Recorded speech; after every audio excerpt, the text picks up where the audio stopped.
હું પંડ્યા આરતી આપ જોઈ રહ્યા છો spark today news. Leuva Patel સમાજના આસ્થાના કેન્દ્ર એવા ખોડલધામ મંદિરના આગામી 21 જાન્યુઆરીએ 7 વર્ષ પૂર્ણ થવા જવા રહ્યા હોય ત્યારે ખોડલધામ ટ્રસ્ટ દ્વારા 3 સંકલ્પ લેવામાં આવ્યા, જેમાં આરોગ્ય, શિક્ષણ અને કૃષિ। તેમાંનું એક આરોગ્ય સંકલ્પનું રાજકોટના અમરેલી પાસેના ખોડલધામ કેન્સર હોસ્પિટલનું ભૂમિપૂજન 21 જાન્યુઆરીના રોજ થશે। આગામી 21 જાન્યુઆરીએ વહેલી સવારમાં ખોડલધામ ચેરમેન નરેશ પટેલની ઉપસ્થિતિમાં 7 દીકરીઓના હસ્તે ભૂમિપૂજન કરવામાં આવશે। આ ભૂમિપૂજનનું લાઈવ ટેલિકાસ્ટ કાગવડ ખોડલધામ મંદિર LED સ્ક્રીન ઉપર બતાવવામાં આવશે। ભૂમિપૂજન બાદ ખોડલધામ મંદિર ખાતે સવારે 9 થી 11 વાગ્યા સુધી મહાસભાનું આયોજન કરવામાં આવ્યું। અંદાજિત 2 લાખથી વધુ લેઉવા પટેલ સમાજ સહિત દેશ વિદેશથી ભક્તો ઉમટી પડશે। ખોડલધામના ચેરમેન નરેશ પટેલે 1 મહિના સુધી દેશ વિદેશમાં આમંત્રણ આપવા માટે પ્રવાસ કર્યો હતો, જેને લઈને હાલ ખોડલધામ મંદિર ખાતે સ્ટેજ, મંડપ સહિત કાર્યક્રમની તાળામાર તૈયારીઓ શરૂ કરી દેવામાં આવી છે। 21 જાન્યુઆરીએ પાર્કિંગથી લઈને મંદિર અને કાર્યક્રમ સ્થળ સુધી 3 થી 4 હજાર જેટલા સ્વયંસેવકો ખડે પગે રહેશે।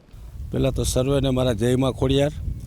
આજે 21/2017 આપણે આની પ્રતિષ્ઠા કરી હતી અને આ 21/2024ના 7 વર્ષ થવા દઈ રહ્યા છે, ત્યારે દર 21 તારીખે અમે અલગ અલગ કંઈક પ્રકલ્પો હોય જ છે।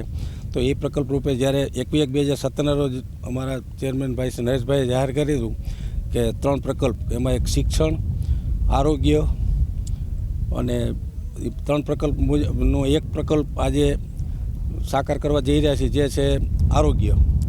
આરોગ્ય અત્યારે આરોગ્યમાં કેન્સર હોસ્પિટલનું ભૂમિપૂજન કરવા રાજકોટથી 20 કિલોમીટર નજીક અમરેલી ગામ છે, ત્યાં 50 એકર જમીન ખરીદી છે અને એમાં 21/2024ના રોજ ખોડલધામ કાગવડથી વર્ચ્યુઅલ આપણે એનું ભૂમિપૂજન કરવા જઈ રહ્યા છીએ।